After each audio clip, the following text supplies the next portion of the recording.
grâce éternelle, grâce au Seigneur. Je dis à moi qu'à crier vers l'Éternel.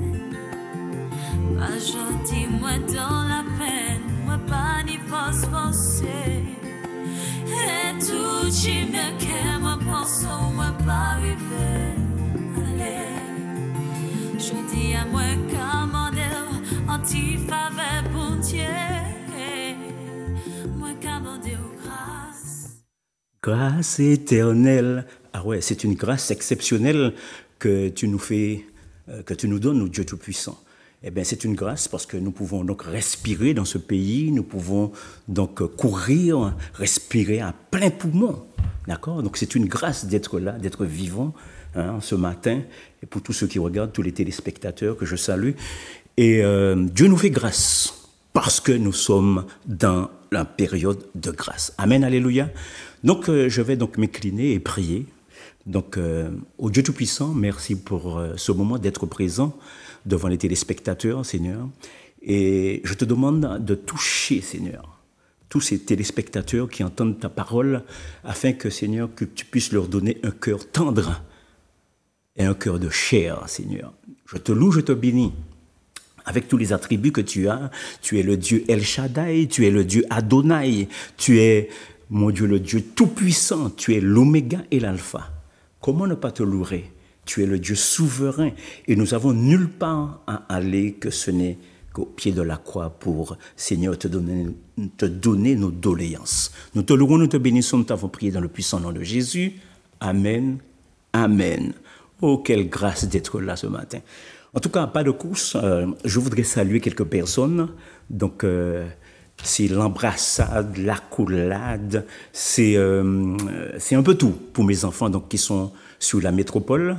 Donc, je les salue dans le nom puissant de Jésus et je leur dis de tenir la main de Christ.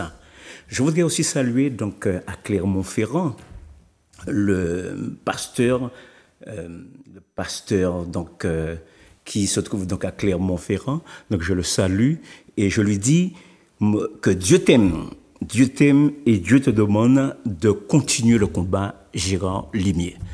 Et nous avons tout de suite aussi à Paris, donc le Bishop Eli, que bon Dieu aime, sauf ça. Donc nous nous retournons donc sur les Antilles. Les Antilles, je passe donc du côté de Sainte-Lucie.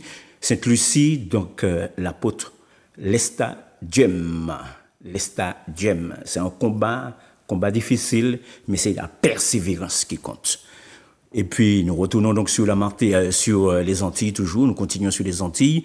Donc, nous pensons en Guadeloupe, au pasteur Bernier, donc au pasteur Rodrigue, à la prophétesse Pierre Israël. Continuez ce combat. Prophétesse Pierre Israël, prophète des nations, qui va donc un peu partout. Donc, je lui demande de continuer. C'est pas facile, mais bon, c'est une mission que Dieu nous confie et nous devons donc l'accepter. Nous retournons sur la Martinique. La Martinique, je voudrais donc saluer pasteur Sinovassin, le pasteur Surbon, la radio FM Espoir du côté de Basse-Pointe et tout ce monde.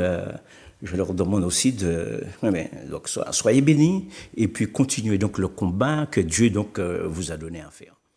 Retournons donc sur la Martinique, continuons donc sur la Martinique et retournons donc dans notre maison, dans notre bercail, qui est donc le temps du réveil. Le temps du réveil. Il est pour ou lever. Donc le temps du réveil, je voudrais donc saluer bien sûr le pasteur Alain Villan, l'homme qui ne se décourage jamais. Pasteur, tiens, puis plus force, continue. Peu importe ça, mon qu'a dit, mais tu sais très bien, faut pas s'arrêter justement quelquefois donc au ragot, qu'il faut pas s'arrêter aux paroles, mais la mission est plus importante. Je voudrais saluer groupe BDK, Brigade des kiosques. Brigade des kiosques qui vont donc c'est un groupe qui va donc dans la rue et qui va jouer au tambour et puis chanter la gloire de Dieu. Donc si tu les vois dans la rue, n'aie pas peur de te rallier à eux et puis de venir donc parler de la parole de Dieu, de la gloire de Dieu, de donner ton témoignage surtout. Amen, alléluia. Je voudrais donc saluer la chorale conduit par Marissa, la sœur Marissa, qui fait un travail assez difficile pour gérer donc une chorale. C'est pas toujours facile. Alors donc courage ma sœur, et le résultat est toujours à la fin. Béni sois-tu. Je vais garder donc une salutation en dernier, mais avant tout je vais donc saluer donc la régie avec Grégory. Sinon il n'y a pas d'émission s'il n'y a pas de régie. Je voulais donc saluer Grégory et puis lui dire que les mains de Dieu donc se reposent sur lui, et c'est lui donc qui peut manipuler assez facilement donc les touches et puis encore avoir des visions pour la télévision. Ainsi que son directeur Mano Granier, qui est un homme de combat, un homme qui a une vision pour la télévision, donc que Dieu donc ouvre les portes de tout ce qui est télé, de tout ce qui est, amen, communication. Bien, alors ce que je voudrais réserver, c'est surtout donc cette salutation. Je voudrais donc saluer donc un homme qui est en Martinique en ce moment et qui est donc en Martinique, il est en vacances, donc il est originaire de la métropole. C'est Christopher. Donc Christopher, je te salue. Je salue également donc. Je salue donc bien sûr Stéphanie. Alors donc Stéphanie, donc je te salue, je salue Christopher. Christopher, Magadou, bon Dieu béni, bon Dieu qui a fait du bien. Et je sais que tu sais pas encore parler le créole, mais ça viendra. Le créole, je veux te dire par là en français que tu sais que Dieu est avec toi et que Dieu te bénit. D'accord? Dieu est avec toi. Et tu auras l'occasion, donc, il aura l'occasion, donc, ce Dieu tout-puissant, de te montrer sa grandeur, sa puissance. Amen. Alléluia.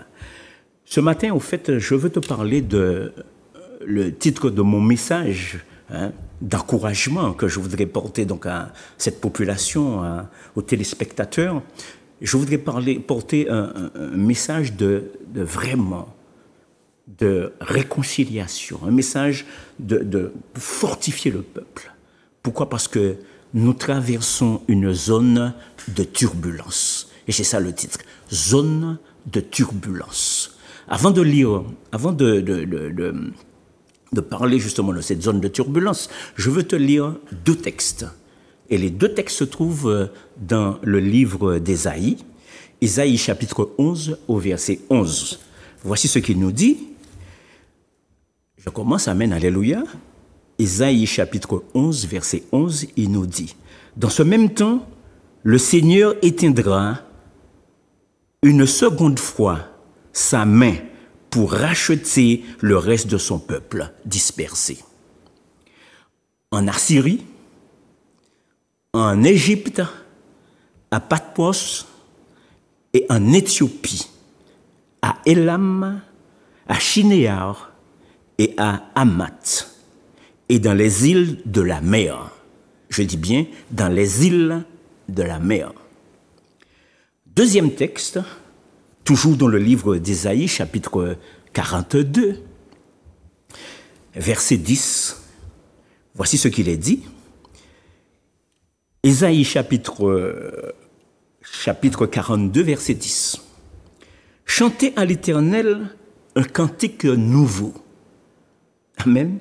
Chante à l'Éternel un cantique nouveau. Chantez ses louanges aux extrémités de la terre.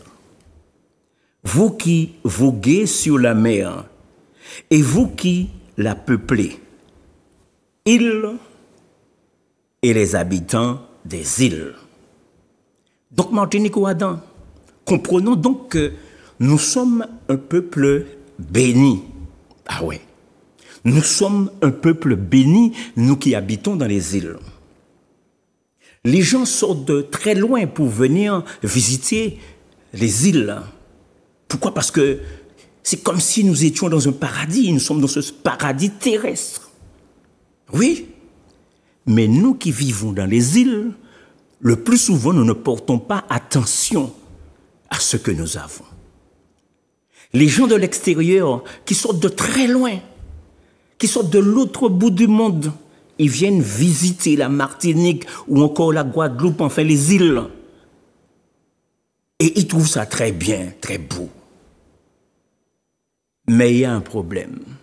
C'est que ce paradis terrestre ne tient qu'à un fil, à un petit fil. Pourquoi? C'est parce que nous ne savons pas chouiller notre pays. Nous ne savons pas garder ce que nous avons. Tout ce qui est de mauvais, nous le prenons et nous venons l'accaparer, nous les accaparons et nous venons le mettre en Martinique et dans les îles. La Martinique est en train de traverser une zone de turbulence. Et lorsque, dans un avion, lorsqu'on est dans une zone de turbulence, c'est à ce moment-là que l'on voit que tout le monde est en train de prier. Tout le monde sait prier. Pourquoi d'après toi? Eh bien, déjà, tu vas commencer par voir tout le monde qui prie. Ce sont donc les athéistes, les monothéistes et surtout les polythéistes. On prie parce que on n'est pas dans son élément.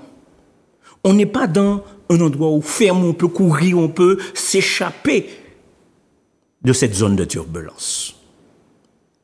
Et le plus souvent, on a fait confiance à un pilote que l'on ne voit pas.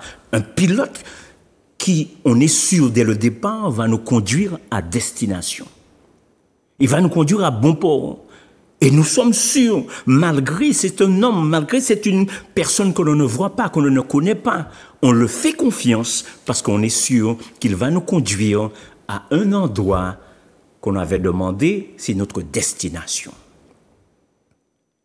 Mais lorsqu'un pays est en zone de turbulence, eh bien, on ne fait pas confiance à Dieu, on ne fait pas confiance non plus à quiconque. Pourquoi? Parce qu'on sait qu'on a des échappatoires, on sait qu'on peut s'évader de tel endroit. Peu importe la turbulence, on pense qu'on a le temps de courir à gauche et à droite. Attends, sache que depuis le début de la création, Dieu a commencé par être un Dieu jaloux parce que les hommes ont toujours préféré d'autres dieux, des faux dieux, au vrai Dieu, le Dieu créateur.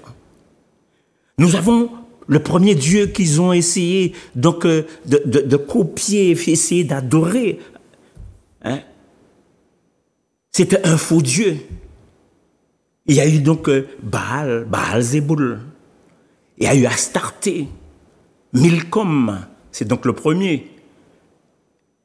Donc Dieu se déclare comme un Dieu jaloux. Ne servez pas les faux dieux, servez-moi. Moi qui vous ai fait sortir d'Égypte, qui vous ai fait traverser la mer Rouge pour vous conduire à Canaan. Et maintenant pour vous conduire à la Canaan céleste. Non. Nous préférons, lorsque nous sommes justement dans zone de turbulence, lorsque nous sommes sur la terre ferme, à servir d'autres dieux que de se confier au vrai Dieu, créateur du ciel et de la terre. Bien-aimé, si tu descends à la gare à Fort-de-France, tu arrives à la gare et tu veux aller, par exemple, à Sainte-Anne. Tu ne peux pas mettre un pied dans une voiture, dans un bus qui va à Saint-Pierre, et puis un pied dans le bus qui va à Sainte-Anne. Sinon, tu es sûr d'arriver. Donc, nous-mêmes, lorsque nous servons Dieu, nous voulons mettre un pied dans les faux dieux et puis un pied dans le vrai Dieu. Nous marchons qu'à un quart, clochant des deux pieds. Nous marchons, mais nous ne sommes pas sûrs, justement, de la direction que nous voulons prendre. Et ce pays, donc, que je vous disais, lorsqu'il est en zone de turbulence, la Martinique, cette turbulence s'appelle tuerie, fusillade. Cette turbulence s'appelle disparition des personnes. Disparition inquiétante. Cette turbulence s'appelle la haine que nous avons dans ce pays. Bien-aimés, que faut-il faire? Il nous faut parler de l'amour. Tu vas me dire, quoi ça fait l'amour? Oui, il nous faut parler de l'amour, c'est-à-dire l'amour agapé. En parlant de Jésus-Christ de Nazareth, ça veut dire que tu parles de l'amour, parce qu'il est lui-même amour. Non. Nous préférons nous tirailler, nous préférons nous tuer, nous préférons, et attention, et les paroles inutiles, à critiquer les autres. Il est vrai que nous devrions prier, mais est-ce que toi-même, tu as déjà prié pour un policier? Ah, tu n'as pas prié pour lui. Pourquoi? Parce qu'il est policier. Il est policier, mais il est aussi un citoyen, n'est-ce pas? Il est un citoyen que Dieu a placé sur la terre. As-tu prié pour le maire de ta commune? Non. Eh bien, le maire est là parce que c'est le premier magistrat de ta commune. As-tu prié pour le juge? As-tu prié pour ton voisin? Mais le plus souvent, ces personnes que je t'ai citées au début, ce sont des personnes que Dieu a élevées en dignité. Et la Bible nous dit que nous devrions donc prier pour ces personnes. Prier pour eux. Et voici un texte que la Bible nous dit, qui est dans 1 Timothée 2, versets 1 à 4. Parce qu'il te dit de prier pour eux pour que nous puissions passer, donc pour qu'ils puissent prendre donc des bons exemples, pour que nous-mêmes nous puissions mener une vie paisible et tranquille. Mais voici clairement ce que le texte dit. 1 Timothée 2, chapitre 2, versets 1 à 4. Il dit, j'exhorte donc avant toute chose à faire des prières de supplication. Des prières, des supplications, des requêtes, des actions de grâce pour tous les hommes, pour les rois et pour tous ceux qui sont élevés en dignité. Afin que nous menions une vie paisible et tranquille et en toute piété et honnêteté. Cela est bon et agréable devant Dieu, notre Sauveur, qui veut que tous les hommes soient sauvés et parviennent à la connaissance de la vérité. Nos élus eux-mêmes n'ont pas vraiment les résultats. Ils sont élus, mais ils n'ont pas justement ce que demande le peuple. Ce n'est pas de leur faute. Donc le plus souvent, ils restent sur des questions qui ne sont pas justement mises sur le tapis. Et à ce moment-là, ces élus-là, eh bien, qu'est-ce qui va se passer? Ils vont laisser un vide. Ils vont laisser un vide. Et la nature a horreur du vide. La nature a horreur du vide. Ce vide-là va se remplacer vite. Par quoi? Eh bien, par la violence, par la haine, les paroles inutiles. Et puis, il y a des gens qui critiquent tout le temps, qui critiquent les élus, qui critiquent. Donc, le plus souvent, qu'est-ce qu'ils proposent? Rien du tout. Parce que nous aimons critiquer, mais nous ne proposons rien du tout. Il faut proposer des choses à ces jeunes qui sont en difficulté. Aussi à ces adultes qui sont en difficulté, parce qu'il y a aussi des adultes qui sont en difficulté. Mais il n'y a pas de manière à s'échapper. Il n'y a qu'une personne qui dirige le pays, c'est Dieu. Donc nous devrions prier, rester en prière. Et on peut se poser la question, où sont les femmes de prière? Où sont les hommes de prière? Le pays part vraiment en débandade. Trop de parents souffrent, trop de parents sont en difficulté, trop de parents sont en train de pleurer. De pleurer parce qu'il y a beaucoup de tristesse dans le pays. Et pourtant, nous sommes dans un paradis terrestre. Nous sommes dans un paradis terrestre. Je ne sais pas si tu te souviens, pour ceux qui ont mon âge,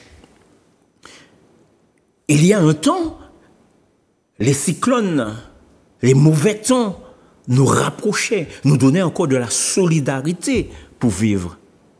Lorsqu'on annonçait un cyclone, ou bien après un cyclone, tu voyais la solidarité de chacun. À partager le repas, à partager tout ce qu'on avait. À venir t'aider à clouer une tôle, une planche chez toi. Cette solidarité-là est terminée, révolue. Maintenant, c'est chacun pour soi. Et nous n'étions pas comme ça auparavant. Nous devrions donc revenir à de meilleurs sentiments. Nous devrions donc revenir à notre Dieu qui dit, eh bien, je vous laisse avec vos faux dieux. Je vous laisse parce que vous voulez donc me négliger. Mais Dieu est grand. Dieu nous appelle tout le temps, malgré nos difficultés, malgré tout ce que nous avons. Il nous appelle donc à venir à lui. Et nous devrions donc rester tout le temps en prière. Auparavant, les gens disaient, ouais, on était tout le temps en prière. On annonçait un mauvais temps ou pas, nous étions en prière. Maintenant, bon, ben, on vit. On vit comme ceux qui habitent de très, très, très loin de nous. Et on ne se soucie guère de Dieu. Des gens même qui peuvent dire, ben, Dieu fait ses affaires, et puis moi je fais le mien. Non. Non, cher ami. Peut-être que tu ne connais pas Dieu, mais je t'invite justement, si tu ne connais pas Dieu, je t'invite à venir voir la manifestation de Jésus-Christ de Nazareth au temps du réveil. Le chemin, c'est quoi? Chemin apollinaire au gluten, chemin vilain. Viens dimanche, tu vas pouvoir ressentir donc la manifestation du Saint-Esprit. Je t'invite à venir. Maintenant, peut-être que tu as peur pour que les gens ne puissent pas voir que tu viens au temple. Maintenant, tu as peut-être honte de voir que tu es au temple. Mais tout le monde est passé par là. Pourquoi? Parce que on veut jouer le gangster, on veut jouer l'homme fort, on veut jouer le plus méchant, mais il y a une musique justement qu'on a beaucoup retenu sur les Antilles, et une musique qui a fait fureur, que ce n'est pas un seul moment qui a fait yish méchant. Ce n'est pas une seule mère qui fait ça, non. Ce n'est pas un seul moment qui a fait yish méchant, mais à quoi bon d'être méchant? Pourquoi? Pour faire quoi? Calme-toi. Calme-toi. Et il y a encore un dicton qui dit, chaque dimanche, chaque week-end, donc les cochons ni un jour, donc chaque week-end c'est pour l'autre cochon. D'accord? Donc maintenant, on n'a pas à rester dans la nervosité. On n'a pas à rester. Au contraire, nous devrions donc nous calmer. Et comment se calmer? Justement, c'est en chantant les louanges de Dieu, les hymnes de Dieu. C'est en venant, justement, participant dans la parole de Dieu, que tu puisses attraper la sagesse, pour que tu puisses attraper, justement, ta bénédiction, que tu puisses attraper, justement, la voie que Dieu a tracée pour toi. Sors de ta personne, de là où tu es là, de ton carcan, là où tu es là, toujours campé, justement. Il faut sortir et venir pour voir comment on parle de la parole de Dieu si tu ne connais pas la Bible. Comment on loue Dieu et comment on reçoit le Saint-Esprit de Dieu. Viens, chemin vilain apollinaire. Bien-aimé, il y a une histoire que la Bible nous parle. La Bible nous parle d'une histoire et je veux justement te dire cette histoire pour que tu puisses voir que tu n'es pas la seule personne. Tu n'es pas la seule personne qui puisse te trouver dans une difficulté. Hein? Tu as besoin d'entendre la parole de Dieu, eh bien, il faut le faire. La parabole des conviés. La parabole des conviés qui se trouve donc dans Luc 14, verset 15. Commence au verset 15. Voici un roi dans la Bible. Luc. Voici un roi. Ce roi va marier son fils. Et comme il va marier son fils, il va envoyer son intendant dans les croisées des chemins pour inviter la population. Entends bien. Un roi qui fait un grand mariage. Et dans ce mariage, ni toute qualité mangée, ni cochon boucané, ni bœuf boucané, soupe, 8 vitesses, ni méchoui, ni tout ça oulé. Il y a de tout dans ce mariage. Le repas est déjà préparé. Il y a aussi des boissons sont là, ni bras à gogo. l'intendant se rend dans les croisées de chemin pour appeler la population à venir dans le mariage du fils du roi. L'arrivée là, il commence à crier, messieurs, mesdames, venez, venez. Venez au mariage du fils du roi. Tout est prêt. Je vous invite à venir, venez, venez. Parole là qui belle. Les gens entendent. Ils ont entendu. Mais il y a une première personne qui est venue s'excuser en disant, ah, mais tu sais, j'aurais bien voulu être là. J'aurais bien voulu participer à ce mariage. Pourquoi? Parce que si il s'agit d'un roi qui fait un mariage, écoute bien, s'il s'agit d'un roi, ça veut dire que les choses sont grandioses. Toi et moi, je parle des gens qui n'ont pas d'argent. Si tu fais un mariage, tu ne vas pas inviter beaucoup de monde. Tu vas inviter au moins 4-5 personnes. Quelquefois même simplement les personnes, les témoins. Pourquoi? Parce que tu n'as pas d'argent pour inviter 200-400 personnes. D'accord? Mais celui-là, c'est un roi. Il a beaucoup d'argent et il invite la population à venir. Donc, la première personne rencontre donc l'intendant et lui dit, j'aurais bien aimé venir à ton mariage, hein, mais je viens d'acheter une histoire de voiture. Une voiture neuve. Il faudrait que je l'essaye. Et je ne pourrais pas donc venir à ton mariage. Au fait, il a trouvé des excuses pour ne pas venir. Et c'est une bonne excuse. Il a acheté un loto, il n'est pas obligé de venir. L'intendant continue à crier, venez, venez au mariage du fils du roi. Une deuxième personne est rencontrée. Et la deuxième personne dit, ah ouais, mais j'aurais bien voulu venir. Mais j'ai mon business. C'est là où je gagne beaucoup d'argent dans mon business. Et je ne peux pas venir. Tu ne peux pas l'accuser parce qu'il a de bonnes excuses pour dire qu'il ne peut pas venir à cause de. L'intendant continue à crier, il crie dans les rues. Les gens entendent, mais ne portent point garde à ce qu'il dit. Les gens ne portent pas attention à ce qu'il dit. Et une personne va dire à la fin, j'aurais bien voulu venir, mais moi aussi j'ai un mariage, mes enfants se marient, et je dois être au fourneau. Je ne peux pas venir. À ce moment-là, l'intendant retourne chez le roi et il dit au roi, roi, j'ai invité tout le monde, j'ai fait tout mon effort pour éviter les gens. Ils ne sont pas venus, mais ce n'est pas de ma faute.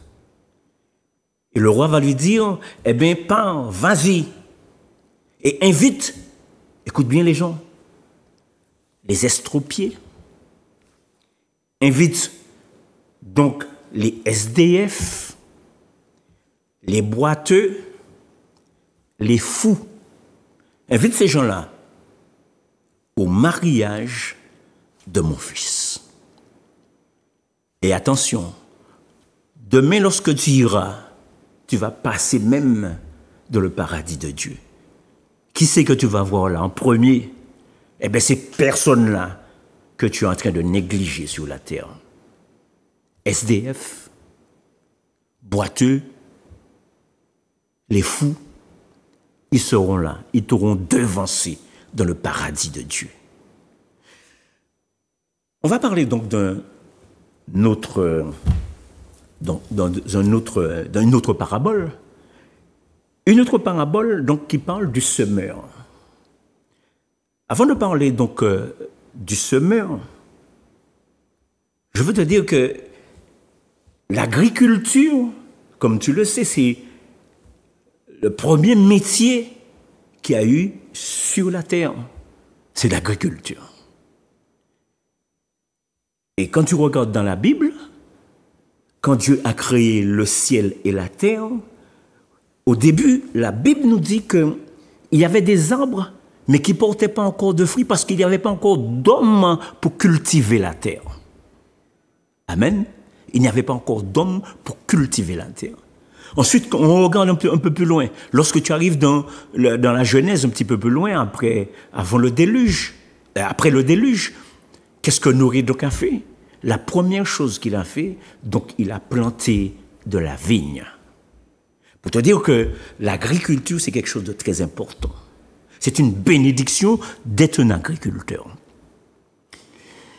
Et la Martinique est remplie donc non seulement d'agriculteurs, mais de personnes qui donnent de bons produits pour nous alimenter. Merci Seigneur, gloire à Dieu.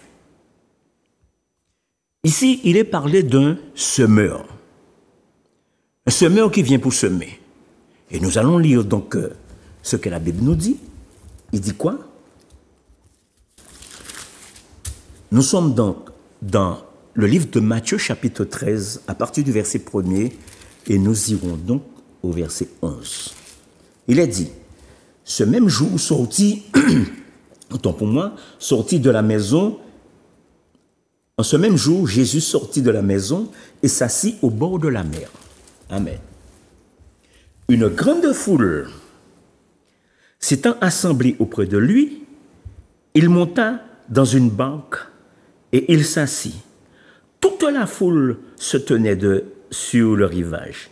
Il leur parla en parabole sur beaucoup de choses et il dit, un semeur sortit pour semer, comme il semait, une partie de la semence tomba le long du chemin. Les oiseaux vinrent et la mangèrent. Une autre partie tomba dans les endroits pierreux, où elle n'avait pas beaucoup de terre. Elle leva aussitôt parce qu'elle ne trouva pas un sol profond. Mais quand le soleil parut, elle fut brûlée et sécha, faute de racines. Une autre partie tomba parmi les épines. Les épines montèrent et l'étouffèrent. Une autre partie tomba dans la bonne terre. Elle donna du fruit, un grain, 100, un autre 60, un autre 30. Que celui qui a des oreilles pour entendre, entendre. Alléluia. Mais écoute ce qui va se passer. Parce que les disciples, le plus souvent, eux-mêmes, ils sont avec Jésus, mais quelquefois, ils disent toujours à Jésus, mais pourquoi tu parles en parabole? Parce que Jésus parlait ouvertement donc à ses disciples, mais à la foule, il parlait en parabole. Et voici ce que donc les disciples vont dire à Jésus. Nous sommes donc au verset 10. Les disciples s'approchèrent et lui dirent, « Pourquoi parles-tu en parabole ?» Jésus leur répondit, « Parce qu'il vous a été donné de connaître le mystère du royaume des cieux et que cela ne leur a pas été donné. » Amen, alléluia. Eux, c'est pour ça que Jésus leur parlait ouvertement. Mais cette fois-ci, ils n'ont pas compris justement cette parabole. Et ils vont poser la question donc à Jésus de nous expliquer cette parabole. Nous sommes donc au verset 36. Le verset 36 du même chapitre, le chapitre 13 de Matthieu, il est dit, alors il renvoya la foule, donc Jésus renvoya la foule, et entra dans la maison. Ses disciples s'approchèrent de lui et dirent, « Explique-nous la parabole du livret du champ. » Il répondit, « Celui qui sème la bonne semence, c'est le Fils de l'homme. Le champ, c'est le monde. La bonne semence, ce sont donc les fils du royaume. L'ivraie, ce sont donc les fils du malin. L'ennemi qu'il a semé, c'est le diable. La moisson, c'est la fin du monde. Les moissonneurs, ce sont donc les anges. Or, comme on arracha l'ivraie et qu'on la jette au feu. Alors, je reprends donc le verset 40. Or, comme on arrache l'ivraie et qu'on la jette au feu, il en sera de même à la fin du monde. Le Fils de l'homme enverra ses anges qui arracheront de son royaume tous les scandales et ceux qui commettent l'iniquité. Amen. Alléluia.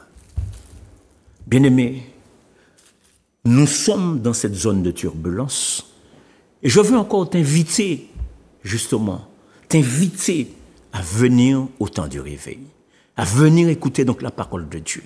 Parce que la Bible nous dit que Baal-Zéboul, le diable est descendu sur la terre comme un lion rugissant, cherchant qui dévorer. Attention de ne pas être dévoré. Attention de ne pas encore subir justement toutes les conséquences que nous sommes en train de subir.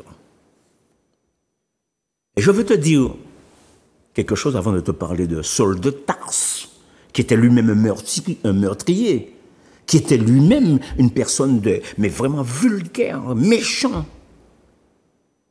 Avant de parler de Saul de Tarse, je veux te dire que les récits de Jésus,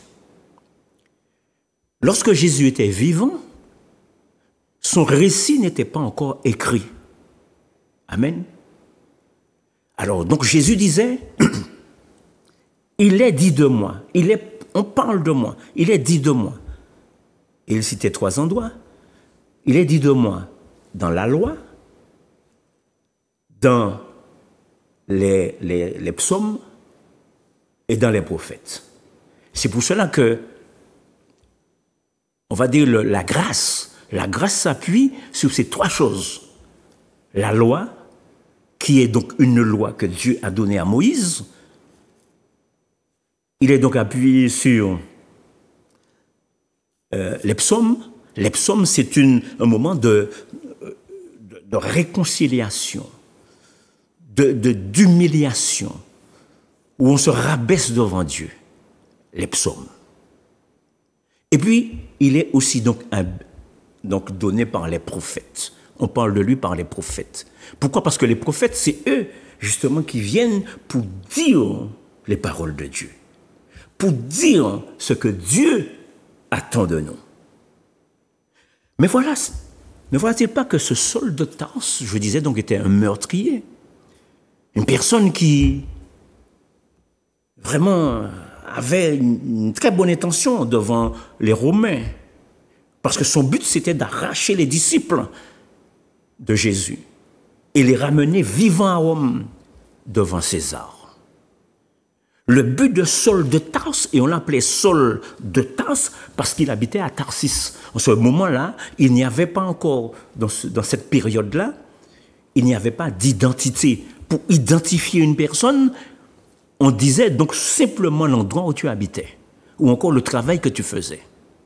Saul de Tarse, parce qu'il habite à Tarsis. Saul de Tarse a vu quoi? Il a vu la mort d'Étienne. Étienne a été lapidé. Étienne a été lapidé alors qu'il parlait de la gloire de Dieu. Il parlait de ce que Dieu faisait dans sa vie et dans la vie de Dieu, ce qu'il voyait. Il était un témoin oculaire.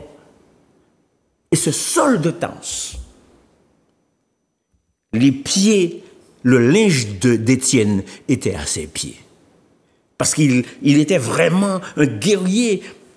On attendait justement de lui quelque chose de palpable, de quelque chose devant le roi, pour qu'il puisse ramener, pour montrer justement sa bonté au roi. Et ne voilà-t-il pas qu'il part à la recherche des chrétiens, à la recherche des disciples de Jésus. Et il arrive sur le chemin de Damas, sur la route de Damas. Et là, il entend une voix. « Saul, Saul !» Ah, il est surpris. Il est aveuglé par un tas de lumière. Il entend la voix, mais il ne voit rien. Il est aveuglé. Les gens qui sont avec lui entendent la voix, mais ne voient personne. Et à ce moment-là, Saul, tant pour moi, Saul de Tarse va répondre. Il va dire, oui Seigneur. Il a entendu qu'on l'a appelé. Qui es-tu Seigneur? Et Saul va répondre et il va dire, Jésus va répondre. Et Jésus va dire, je suis Jésus que tu persécutes. Je suis ce Jésus-là que tu persécutes. Tu veux tuer d'après toi mes enfants, mes fils. Mais tu me persécutes en faisant cela. Et à ce moment-là, il était aveuglé et il est retourné à de meilleurs sentiments. Il est venu servir le Seigneur. Et à ce moment-là, à son baptême, on l'a appelé l'apôtre Paul. On l'appelle l'apôtre Paul. Il est devenu l'apôtre Paul. Et ce même apôtre Paul, c'est lui qui a écrit le plus de livres dans le Nouveau Testament. Il a écrit 13 livres dans le Nouveau Testament. Enfin, je dis 13, il y a un livre, on aurait pu dire 14, parce qu'il y a un livre qu'on l'attribue, qui est donc le livre des Hébreux. Mais le livre des Hébreux, on n'est pas vraiment sûr que ce soit l'apôtre Paul qui l'ait écrit. Bon, alors donc disons qu'il a écrit 13 livres. Et pourtant, il était un meurtrier. Pourtant, il était rebelle. Il était un méchant, un vaurien. Toi aussi, si tu te sens un vaurien, approche-toi de Christ. Au départ, ça va jaser. Au départ, les gens vont dire que tu es fou. Mais ne te comporte pas tout le temps en méchant, en supérieur. Ne te comporte pas.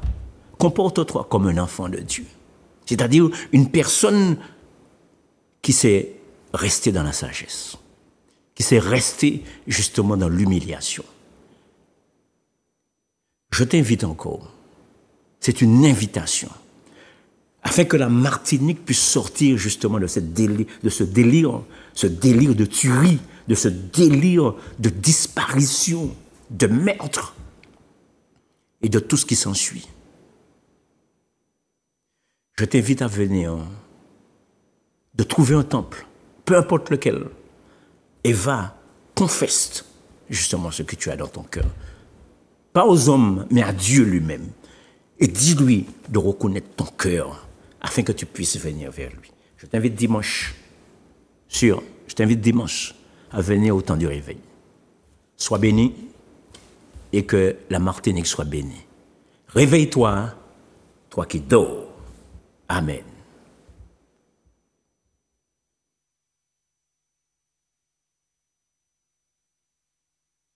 Grâce éternelle,